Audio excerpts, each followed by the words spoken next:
குருவே சரணம். அனைவருக்கும் வணக்கம். எதை நினைக்கிறாயோ அதாகவே நீ ஆவாய் அப்படின்னு ஒரு வார்த்தை கேள்விப்பட்டிருப்பீங்க. இதனுடைய ஆழமான அர்த்தம் தெரியுமா உங்களுக்கு? அது சில பேர் என்ன, இதுக்கு உண்டான அர்த்தம் உங்களுக்கு எப்படி புரியும்? அப்போ நம்ம எதை பற்றி நினச்சிட்டு இருக்கோமோ நம்ம அதாவே மாறிடுவோம் போல் அப்படின்னு உங்களுக்கு புரியுது, தெரியுது, சரி. ஆனால் அதுக்கு பின்னாடி ஏகப்பட்ட ரகசியங்களும் பொக்கிஷங்களும் ஒளிஞ்சிக்கிட்டு இருக்குது. நல்லா கவனிங்க. யாரும் அவ்வளோ சீக்கிரம் உங்களுக்கு சொல்லித்தர மாட்டாங்க. எதனால் எதை நினைக்கிறாயோ அதாகவே ஆவாய் சொல்கிறாங்கன்னா, இந்த சித்தர்கள், மகான்கள், யோகிகள், மெய்ஞானிகள், ஞானத்தை உணர்ந்தவர்கள், ஞானத்தை அடைஞ்சவங்க எல்லாருமே பார்த்திங்கன்னா ஒரு வார்த்தை தான் சொல்லுவாங்க. அந்த வார்த்தைக்கு பின்னாடி ஒரு 1000 அர்த்தம் ஒளிஞ்சிருக்கும். அது மோனாலிசா ஓவியம் மாதிரி பார்க்குறவங்களுக்கு தகுந்த மாதிரி அது காட்சி கொடுக்கும். அது அவ்வளோ அர்த்தங்கள் அதில் ஒளிஞ்சிக்கிட்டு இருக்கும். நம்ம மேம்புல் மேயக்கூடாது, மேலாப்பில் பார்க்கக்கூடாது, டீப்பாக உள்ளே போய் பார்க்கணும் என்ன இருக்குன்னு. அந்த பக்குவத்துக்கு, அந்த ஞானத்துக்கு போகிறதுக்கு நமக்கு சில ப்ராக்டிஸ்லாம் இருக்குது. அந்த பக்குவத்துக்கு அவ்வளோ சீக்கிரம் வந்துட முடியாது. அதுக்கு இறைவனோட அனுகிரகம் வேணும். அது எப்படி என்ன ஏதுன்றது அடுத்தடுத்த விஷயங்களை நம்ம பார்ப்போம். முதல்ல இந்த பேஸ் என்னன்றதை புரிஞ்சுக்கோங்க. எதை நினைக்கிறாயோ அதாகவே ஆவாயின்னு ஏன் சொல்கிறாங்க அப்படின்னா, இப்போ புரிஞ்சிடும் உங்களுக்கு. நீங்கள் எதை பற்றிய சிந்தனையில் அதிகமாக இருக்கின்றீர்களோ உங்கள் மனம் அதை சார்ந்து மட்டும்தான் செயல்பட்டு கொண்டே இருக்கும். முதல்ல இந்த மனம்னா என்னன்னு தெரிஞ்சுக்கங்க. மனசுக்குன்னு தனியாக குணம் கிடையாது, மனசுக்குன்னு தனியாக குவாலிட்டி கிடையாது, மனசுக்குன்னு தனியாக பார்த்திங்கன்னா ஒரு ஐடென்டிட்டி கிடையாது, மனசுக்குன்னு தனியாக தனிப்பட்ட விஷயம் எதுவுமே கிடையாது. ஏன் அப்படின்னா, ஆன்மா என்பது பரம்பொருளினுடைய அம்சம். பரம்பொருளே தான், சாட்சாத் பரம்பொருள் தான். அது இறைவன் தான். அது இறைவன்கிட்ட பேரொளியிலிருந்து வந்த ஒரு சிறு ஒளி. அந்த சிறு ஒளியிலிருந்து, ஆனால் சிறு பேருக்கு தான் சிறு ஒளி, ஆனால் அது என்னென்ன வேலையை பண்ணுமோ பரம்பொருள் என்னென்ன ஆற்றல் இருக்கோ அந்த மொத்த ஆற்றல் இதுக்கும் இருக்குது. அப்போது அந்த ஆன்மாவிலிருந்து பிரிந்து வந்தது இந்த மனம். அப்போ ஆன்மாவுக்கு என்ன பவர் இருக்கோ அதுக்கு ஈக்குவலான பவர் கொஞ்சம் கம்மியாக இருக்கும். ஆனால் மனதிற்கு அபாரமான ஆற்றல் உண்டு, அபாரமான சக்தி இருக்குது. அதனால தான் மனோசக்தி அது அப்படின்னு சொல்கிறாங்க. அது இந்த மனசுக்கு அப்பேற்பட்ட சக்தி இருக்குது. அப்போது இந்த மனசை எந்த இடத்துல சுத்த விட்டுக்கிட்டு இருக்கீங்களோ அந்த விஷயத்துக்கு தகுந்த மாதிரி டேட்டாவை கலெக்ட் பண்ணி கொடுத்துக்கிட்டே இருக்கும். உங்களுக்கு அங்கேயே தான் சுற்றிக்கிட்டு இருக்கும். இதை புரிகிற மாதிரி உங்களுக்கு சொல்லணுன்னா, இப்போ ஒரு ட்ரோன் ஒன்று விடுறீங்கன்னு வச்சுப்போம். இப்போ இந்த ட்ரோனை நான் இந்த இடத்துல சுற்ற விடுறேன் அப்படின்னா, பறக்கக்கூடிய ட்ரோன், அது ஃபோட்டோவை கேப்சர் பண்ணக்கூடிய ட்ரோன்னு வச்சுப்போம். இந்த இடத்துல அந்த ட்ரோனோட வேலையே என்ன அப்படின்னா, ட்ரோனுக்குன்னு தனியாக அறிவு கிடையாது, செயல்படாது. அது எப்படி கிரியேட் பண்ணப்பட்டிருக்கு அப்படின்னா ஒரே வேலை தான் அதுக்கு. அதுக்கு என்ன வேலை? இங்கே அப்படியே பறந்தால் போகிற இடத்துல தான் படார் படார் படார் படார் படார் படார் படார் படார்னு ஃபோட்டோ எடுக்கணும், சேவ் பண்ணி சர்வருக்கு அனுப்பணும். ஃபோட்டோ எடுக்கணும், சேவ் பண்ணி சர்வருக்கு அனுப்பணும். ஃபோட்டோ எடுக்கணும், சேவ் பண்ணி சர்வருக்கு அனுப்பணும். அதோட வேலை அவ்வளோதான். அதே போல் தான் மனமும். இதோட வேலை என்ன அப்படின்னா, இது உங்களுக்கு கெடுதல் நினைக்கும், தீங்கு நினைக்கும், மோசமானது அப்படிலாம் கிடையாது. எந்த இடத்துல சுற்றிக்கிட்டு இருக்கோ அந்த இடத்துக்கு தகுந்த டேட்டாவை கலெக்ட் பண்ணி கொடுத்துக்கிட்டே இருக்கும். அதில் உங்களுக்கு தெளிவு கிடச்சிடும், அதில் மாஸ்டர் ஆகிடுவீங்க. ஒரு எக்ஸாம்பிளுக்கு உங்களுக்கு இன்னும் டீப்பாக சொல்கிறேன் நான். இப்போ நீங்கள் ஒரு திருடன்னு வச்சுப்போம். ஒரு எக்ஸாம்பிளுக்கு தான் சொல்கிறேன், தப்பாக எடுத்துக்காதீங்க. நீங்கள் ஒரு திருடனாக இருக்கும் பட்சத்தில், ஏன் உங்களை சொல்கிறேன், நான் என்னையவே எடுத்துக்கிறேன். நான் ஒரு திருடன்னு வச்சுக்கிறேங்க.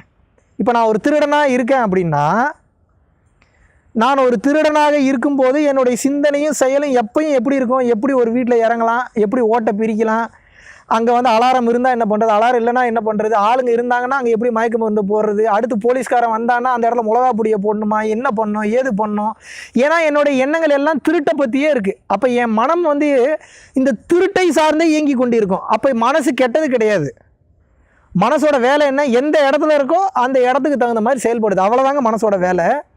ஆனால் இந்த மனம் ஒரு கட்டத்துக்கு மேலே உங்களையே அறியாமல் உங்கள் கான்ஷியஸ் லெவலை தாண்டி உங்களை ஆட்சி பண்ண ஆரம்பிச்சிடும். அப்போ நீங்கள் மனசோட பிடியில் மாட்டிப்பீங்க. அப்போது ஒரு குறிப்பிட்ட லெவல் வரைக்கும் மனம் உங்களுக்கு மோசக்காரன், ஆனால் மனமே குருவாக மாறும். அப்போ அது எப்போ? பக்குவப்பட்ட மனமும் ஒடுங்கிய மனமும் கொஞ்சம் கொஞ்சமாக குருவாக மாறும். ஆனால் அந்த நிலைக்கு போகிறது கொஞ்சம் லேட்டாகும். முதல்ல பேசிக்கை புரிஞ்சுக்கோங்க. இந்த மனம் என்பது எந்த இடத்துல இருக்குதோ அந்த இடத்துல தகுந்த டேட்டாவை கொடுத்துக்கிட்டே இருக்கும். இப்போ நீங்கள் ஒரு இசையில் நீங்கள் ஒரு மியூசிக் டைரக்டர்னு வச்சுக்கோங்களேன், இசையை பற்றியே திங்க் பண்ணிகிட்டு இருப்பீங்க. அப்போ அந்த இசையை பற்றின விஷயங்களை எல்லாம் உங்களுக்கு கலெக்ட் பண்ணி கொடுத்துரும்.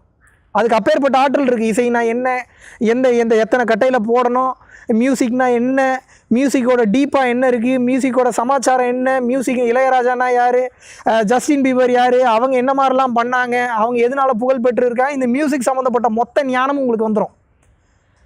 அப்போ என்ன, உங்களுடைய எண்ணம் இசையிலே இருக்கும்போது இப்போ உங்களுக்கு இசையில் புலமை வந்துடுது, ஞானம் வந்துடுது. இதுவே நீங்கள் வந்து பார்த்தீங்க அப்படின்னா இந்த இறைவனை பற்றின விஷயத்தில் நீங்கள் திரும்பிட்டீங்கன்னு வைங்க. ஆனால் இறைவனை பற்றின விஷயம் வந்து வெளியில் மனத்தை சுட்டுவதில்லை. 99.9% மக்களுக்கு இந்த உலகத்தில் மனம் வெளியிலேயே தான் சுற்றிக்கிட்டு இருக்கு. அதனால தான் சொல்கிறாங்க ஞானிகளும் குருமார்களும் சித்தர்களும் வெளிமுகமாக ஓடக்கூடிய மனதை உள்முகமாக திருப்பு அப்படின்றாங்க. ஏன் உள்முகமாக திருப்பணும்?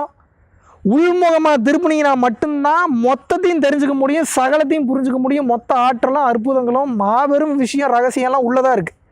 அப்போ நீங்கள் வெளியிலேயே சுற்றிக்கிட்டே இருந்தீங்கன்னா சுடுகாடு தான் எண்டில் உங்களுக்கு, நோ டவுட்ஸ். உள்ளே திருப்பிட்டிங்கன்னா மரணமில்லா பெருவாழ்வு, பிறவியில்லா பெருவாழ்வு, அதெல்லாம் வர்ணிக்கவே முடியாது அந்த வார்த்தைகளை. பரவசம் தான், பேரானந்தம் தான். அப்போ இந்த மனதை வெளியில் சுற்றிட்டு இருக்கிறத திருப்பி உள்ளே வேற ஒரு சமாச்சாரம் இருக்குது, உள்ளே பார்க்க ஆரம்பி அப்படின்னு நீங்கள் உள்ளே திருப்பிட்டீங்க அப்படின்னா வெளியில் போயிட்டு இருக்கக்கூடிய மனம் கட்டுப்பட்டு உள்ளேயே தேட ஆரம்பிக்கும், ஓட ஆரம்பிக்கும். அப்போ உள்ளேயே ஓடும்போது உள்ளே என்ன இருக்குது? கண் இருக்குது, மூக்கு இருக்குது, வாய் இருக்குது, அது இருக்குது, இது இருக்குது, தமனி இருக்குது, சிரைகள் இருக்குது, இதயம் இருக்குது, கல்லீரல் இருக்குது, நுரையீரல் இருக்குது, இத்தனை இருக்குது. இதை தாண்டி உள்ளே என்ன இருக்குது? இன்னும் டீப்பாக உள்ளே போக ஆரம்பிக்கும். இது சும்மா கிடையாது, போக போக போயிட்டே இருப்பாங்க. இன்னும் அடுத்து உள்ள என்ன, அடுத்து உள்ள என்ன, what next, what next, what next, what நெக்ஸ்ட்னு போயிட்டே இருந்து ஒரு கட்டத்தில் மூலத்தை பிடித்து விடுமுது. அதனால தான் உள்முகமாக இந்த மனதை திருப்ப வேண்டும். இந்த மனதை உள்முகமாக திருப்பிட்டிங்கன்னா சகலமும் புரிஞ்சு போயிடும். ஏன் அப்படின்னா சகலமும் இந்த உள்முகமாக திருப்பி டெட் எண்டில் லாஸ்ட்டாக ஒன்று இருக்குது, அதையும் கடந்து போக போக போக போக லாஸ்ட்டு ஒன்று இருக்குது, அதற்கும் அப்பால் போமாங்க.